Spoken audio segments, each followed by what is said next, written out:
Hello and welcome. My name is Alan, and we are back with more Know Your Members of Congress for the 119th Congress.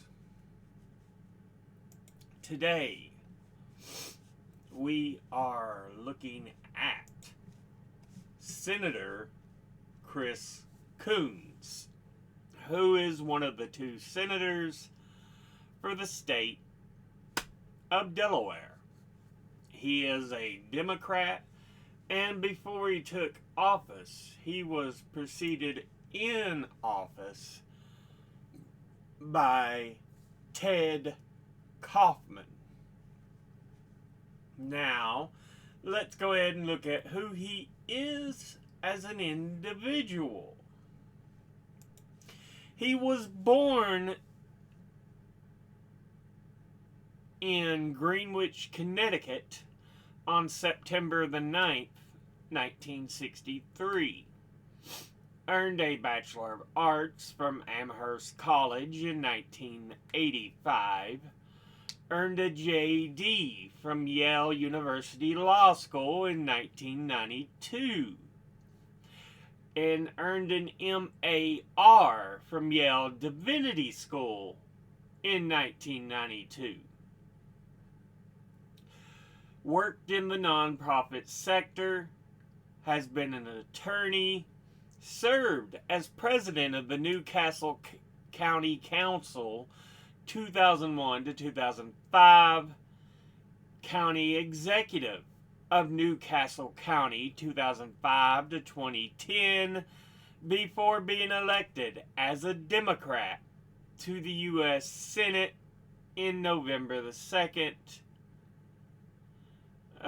2010 by special election to the term ending January 3rd, 2015, a seat previously held by appointed Senator Edward Kaufman, Ted Kaufman, and he would take the oath of office on November 15th, 2010, re-elected in 2014 and again in 2020 for the term ending January 3rd, 2027.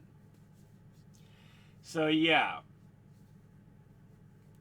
he has more or less spent, he's in his third term. We'll say that.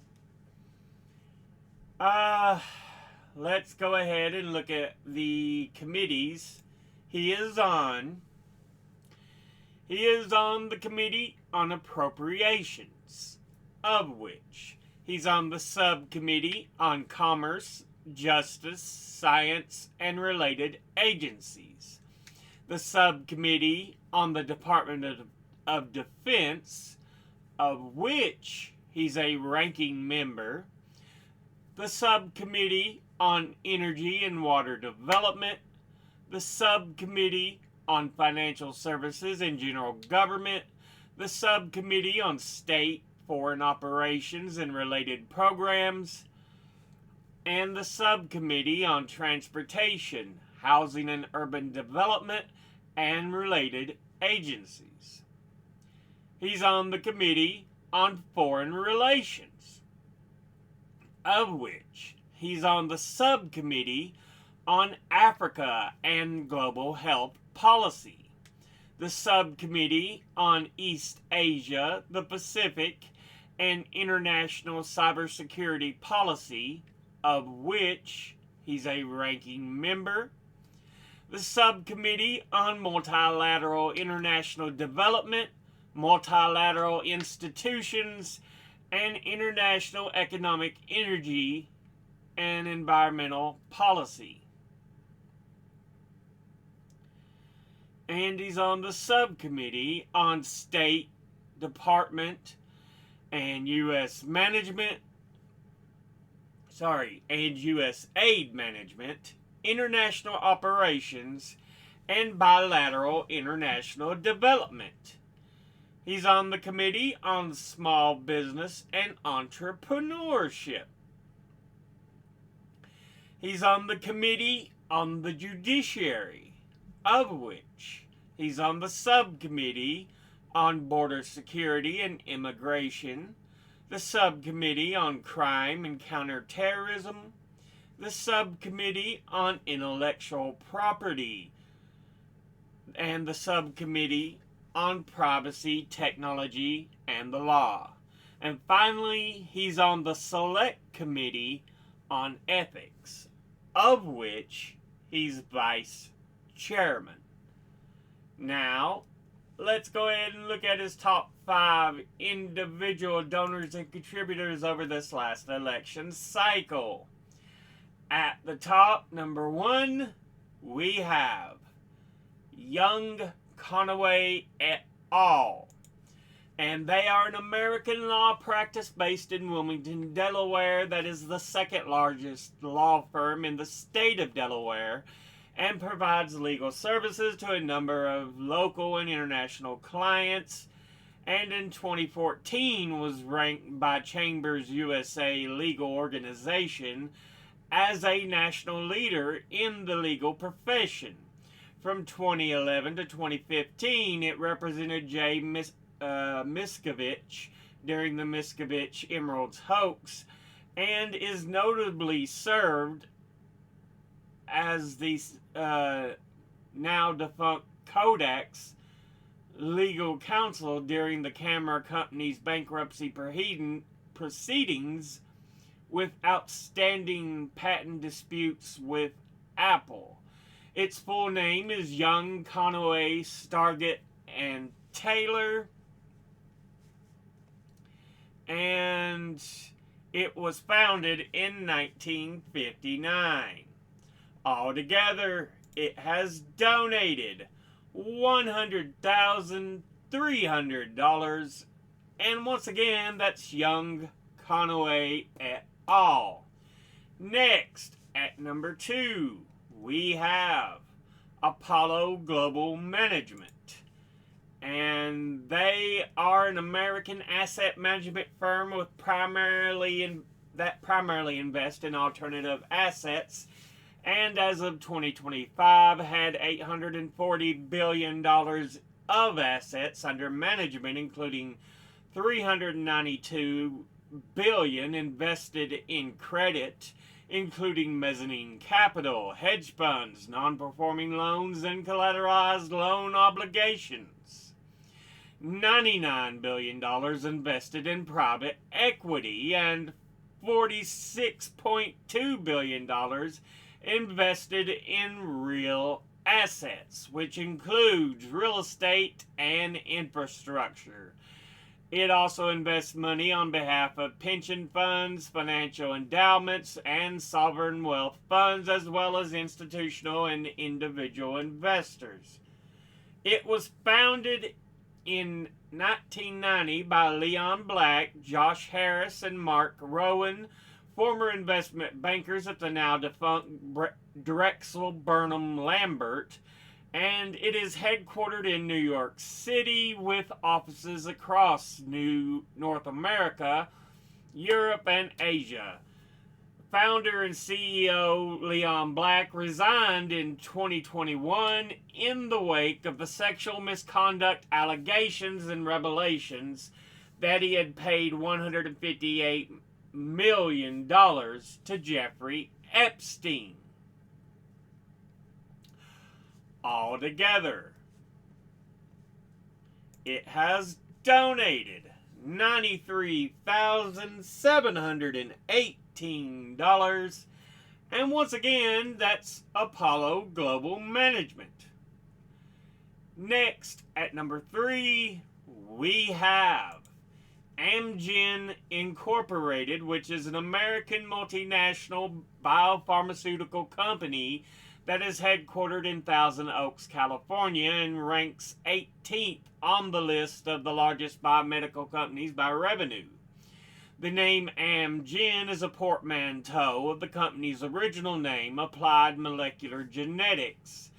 Its major products are Prolia and Xgeva for treatment of osteoporosis and bone disease, Enbrel for treatment of autoimmune disease, Repatha for treatment of hyperlipidemia, Otezla for treatment of psoriasis and psoriatic arthritis, Tepezza to treat Graves' ophthalmopathy,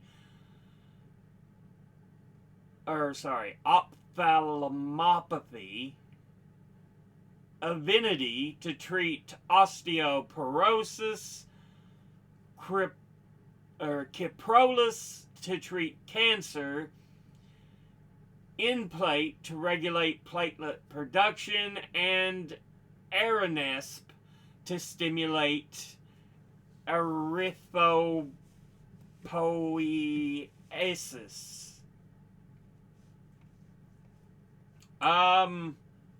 It was founded in 1980. Altogether, it has donated $80,800, and once again, that's Amgen Incorporated. Next, at number 4, we have Jane Street Capital, and they are an American proprietary trading firm headquartered in New York City that employs more than 3,000 people and 6 offices in New York City, London, Hong Kong, Amsterdam, Chicago, and Singapore, and trades a broad range of asset classes in more than 200 ventures in 45 countries. It is among the principal market makers in 2020 and traded more than $17 trillion worth of securities. It was considered to have helped keep bond exchange traded funds liquid during the market turmoil in 2020. It was founded in 1999, and altogether it has donated $67,400, and once again, that's Jane Street Capital. Finally, in 5th, we have Comcast Corporation, and they're formerly known as Comcast Holdings and are an American multinational mass media, telecommunications, and entertainment conglomerate.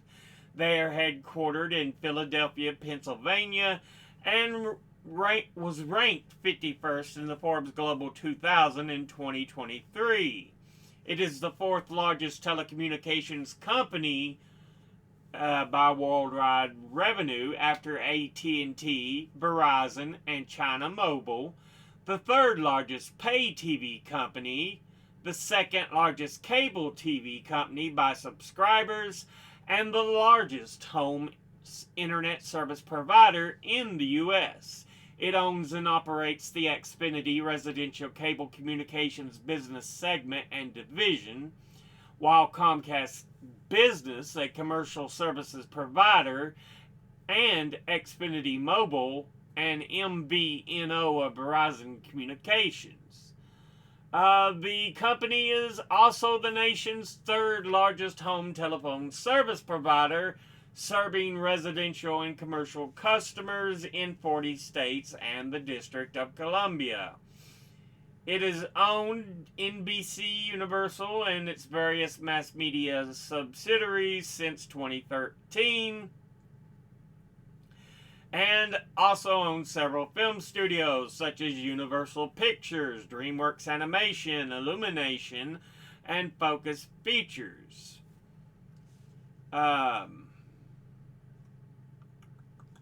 Altogether, it has donated $59,611, and once again, that's Comcast Corporation.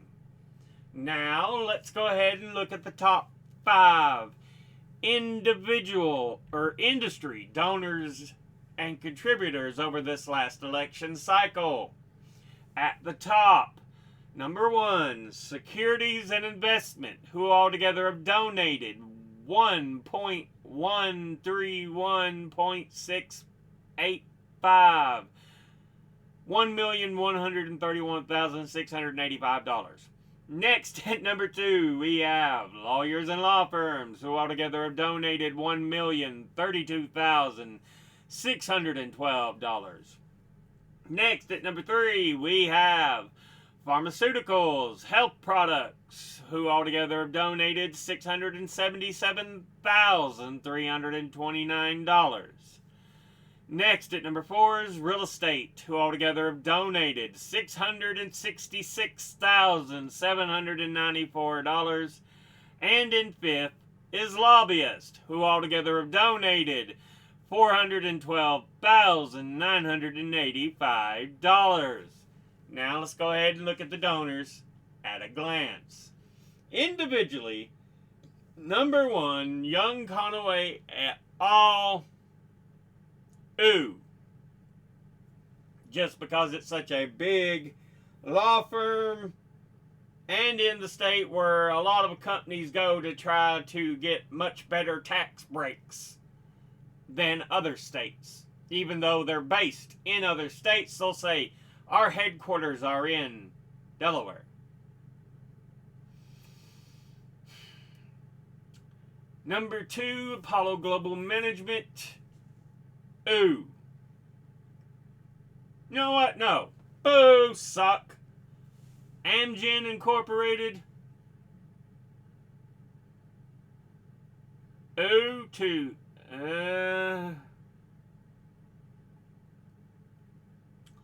Jane Street Capital. Ooh. Comcast Corporation. Ooh to nothing great in that. I'd say Amgen is probably the best one just because it has medicines that do help people. Industry-wise, securities and investment. Ooh. You know what? No. Securities and investment, boo, suck. Lawyers and law firms. Ooh. Pharmaceuticals and health products. Fine.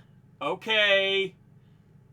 Because there are some that actually do great things to help people. Real estate, ooh. Lobbyist, boo, suck. Besides some of the healthcare stuff, it's a shitty list. Not the worst, but still pretty bad. Anyway, this has been a look at Senator Chris Coons, who is one of the 2 senators for the state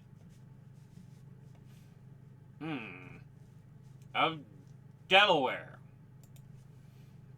As always, educate thyself. Think, read, study, learn. Someone tells you something you have trouble believing, ask them to cite their sources. I'll be putting my links and sources in the description box below the video. Thank you all for watching. I'll see you all in the next one. Until then, later.